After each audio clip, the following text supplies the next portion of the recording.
Going on, everybody? Touch bases with y'all real quick. What's brought this video to light? There's a young boy in Kentucky. He's 13 years old, and I think it's last week he was killed by a wild animal. Now they're not telling us what kind of wild animal killed this boy. And if you want to Google the story, you can. I'm sure it's all over the internet, and if I can remember down in the comments, I'll try to post a couple of videos. But this boy was drug up a bank by some sort of, they think maybe a coyote, a wolf.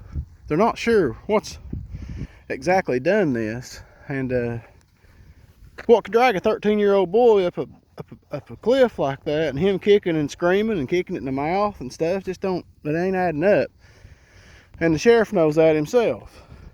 He's went on record as stating that he doesn't know what it is, and been people in the area call in, have seen some strange things in this area. Now a year ago, just south of this area, a wild animal mutilated 3 miniature ponies, and the sheriff in that county says it was a wild animal, no doubt in his mind, while the Fish and Game Commission thinks somebody else done it. The sheriff actually goes on record as saying that he's seen enough wild animal attacks and he can tell by the claw marks that this was a wild animal. Don't know if it's the same wild animal or not. So that brought to mind a story that I was told when I was growing up. I had to be a little bit older. I've never told this story on YouTube because basically I just not sure that I believe in these kind of things, but I do believe my uncle, what he said and what he saw. So I'll get on to that story. He was hunting ginseng with a guy, and they would divide up the pot there when they got done. And where they was hunting runs right along the park border, in and out of the park. You don't know when you get into the woods if you're actually on the park boundary side or public side. So they go hunting a place called Mill Creek. That's M-I-L-L. And if you get on Google Earth or Google Maps, you can go there and you can actually drop down to a street view once you get way back in there, and you can see what kind of place this is. It is not developed, but you can imagine what it looked like back in the early 70s, late 60s. There was nobody in there. But take you a ride around Mill Creek there and look at this. This is the area where this happened to these people. So they're hunting ginseng up on Mill Creek, and it's getting dark. They get done what they're doing, they're heading back to the truck. Well, he's seen a little patch of ginseng back in the woods, and he didn't tell his friend about it. Yeah, that's dirty. But he's gonna go back and dig that little patch up as soon as his buddy leaves. So his buddy leaves, and the guy goes back. He digs up this ginseng, heading back to his truck now. You have to climb over a barbed wire fence, is what he said. And then there's a big field, and then there's his truck. So he's in the middle of this field when he sees a wolf, a gray wolf, come out of the woods. And it's kind of odd to see a wolf in these areas because they're not real prevalent. But so he takes his .357 out, and he shoots and hits this wolf and kills it, dead in its tracks. So he's going to go check on this wolf that he killed, go look at it, maybe even skin it. So he gets almost to it when he hears something howl in the woods. He said you could feel it in your chest when this thing howled. He looks up at the fence line, that barbed wire fence, the wood trail there, and he said there's a black wolf standing. Now it's on all fours. He said it's pacing back and forth, full of anxiety, and it's foaming at the mouth. It's mad, it's pissed off. Well, he debated on shooting toward it, but didn't know they may be other ginseng hunters back there in the woods, or maybe just some people that was hunting coming out of the woods. So he didn't really put that much thought into it. He just turned around and headed back to his truck. And in the meantime, he said he heard another wolf howl on the south side of him, which would have been behind him. So he hears this wolf howl. He gets in his truck and he's driving down the road there, Mill Creek. And before he pulls off, he looks in his rearview mirror, wanting to get another look at this thing. And he said this time, this thing is standing up on two legs. It has crossed the fence somehow, and it is standing over the wolf that he had just killed. So he don't know what to think. There's a lot of crazy things you see in these mountains. So he comes back next day. He goes on home. He comes back the next day, going to look at everything, and the gray wolf is gone. And I don't mean an animal carried it off and chewed on it, because you'd see it's gone. There's nothing. So he's about 4 or 5 miles from his home.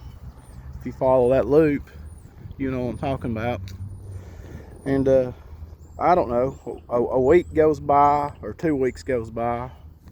Now he did tell me right before he got in the truck and he saw that black wolf on all fours, he said it was sniffing the air like crazy, had its nose up in the air while it was pacing. And then he said it was doing the same thing when he saw it on all fours, sniffing the air. So about a week and a half goes by. You know, he don't live that close to this place, so he don't put that much thought into it. He's going hunting himself. I think he said he was going squirrel hunting one evening. So he gets on a trail, and it's right there at his house. It's right where he lives. And he says he's going down this trail, and he's got his shotgun with him this time. And he says this thing steps out from behind a tree on a trail that he's on. It's the same one. It's big, black. It's got a few gray hairs on its chin. But he said it steps right out in front of him, and then it rears up on all two. And he says it's a male wolf. There's no debating that from the anatomy, and it didn't look like a dog. He said this was a male wolf, and it was pissed off. And he said he could tell by its breathing that it was mad. He said it looked to have pointed ears, kind of like the picture I put on the other day. Pointed ears. He said it was clothed and hoofed. He said it had like a 6-pack ab. It didn't look like an animal at this point. It looked like a man. And he says as he's staring this thing down, he's slowly easing his shotgun up. He hears something hit the trail behind him. He turns around, and there's another one. Now this one's gray, and it's right behind him. I mean, this thing is 10 yards from him. So he's got to decide what to do right here and there. So he spins around, because it's the closest one, and he shoots the one that's behind him, the gray one, with a shotgun, right in the chest. He let him have it with a 12 gauge. This thing lets out a scream, a howl, and it takes off through the woods, screaming and howling. He turns back around. He's going to give it to the black one. And the black one, he said, it takes off with the gray one. Don't know if it took off because it was scared of the gun, or took off to go see what was the matter, check on it. Didn't know. So he gets back to his house. His wife asked him, what was that? You know, we heard your gunshot, and then we heard something god awful screaming. Well, he didn't want to tell her because kids were there and didn't want to scare her and everything. So he told her it was a bear or something other that he shot, run it off. So anyway, later that night, he said that he heard the awful scratching and howling on his house. And he said it sounded like there were 6 or 7 all around his house. Both sides, the back, something run up on the porch, clawed the door. I mean, this family was in terror that night, is what he told me. Absolute terror. Now they know where he lives. He's killed 2 of them possibly. And this ain't over. He will never be out of this. So He calls his other sons, they're grown up, they all come, and he moves. He moves to Knoxville, a place called Farragut, just on the other side of Knoxville. But he said he never will forget the yellow eyes this black thing had. He said that it smelled like a dead dog, like death. So it scared him to death. It absolutely scared him to death. And he said after he saw that he had nightmares for years. And he felt like this thing was causing his nightmares, purposely causing his nightmares, that it knew he would have these nightmares. He couldn't explain how, but he had this feeling. So that's the Dogman story. There's a place up there on Mill Creek. I've never been there. I've seen pictures of it, called the Devil's Graveyard. There's a rock formation that looks like a skull. And the tale was that the Cherokee Indians would not go around this, just basically because of the way it looked, I guess. But for some reason, the Cherokees avoided this place. And the feral men, there was never not any seen in this place at all, this area. Had no problem of it. This was on the other side of the Smokies, where they're seen at, up towards Cates Cove in. So, nothing in there at all, hardly, on this side where he originally saw this Dogman. Of course, the Cherokee had a different name for it. The Navajo, they all called it the same name. Grandmother said never speak the name, never call it, never speak it. Don't know why, especially if you're talking about a particular one, you should never ever speak it. So we never did. I'm sure a lot of you know the name I'm talking about. But anyhow, that's the story. It goes along. Made me think of what's going on in Kentucky. I thought back about his story. It brought it back to light. Not saying I believe in these things, because I've never seen them. But I believe there's evil in these woods. I know there's evil in these woods. I've seen enough stuff. My friends seen stuff. A buddy of mine the other day, he tried to explain. He said he saw something moving in the woods. He couldn't explain it. He said it looked like clear jelly wiggling around off the trail.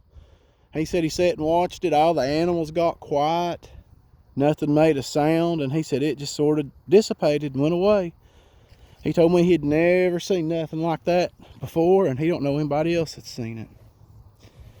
Kind of a wild story there. I'm going to check back with him. But anyway, I thought I would drop you all a little story there.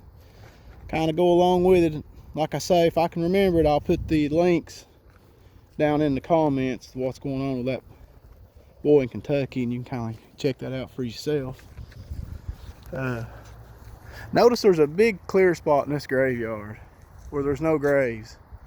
Right through there. That's kind of weird that these graves over here are separated. If you look, these are old graves. I don't like that side of the graveyard at all. And I'll tell y'all why one day in the story. It's got a story with it too. But if you look, there's a big, huge space. And then over here you've got the newer stuff. Or some of the newer stuff anyway. So, anyhow, I'll get back on here with a couple more stories. I thank y'all for listening. Bye.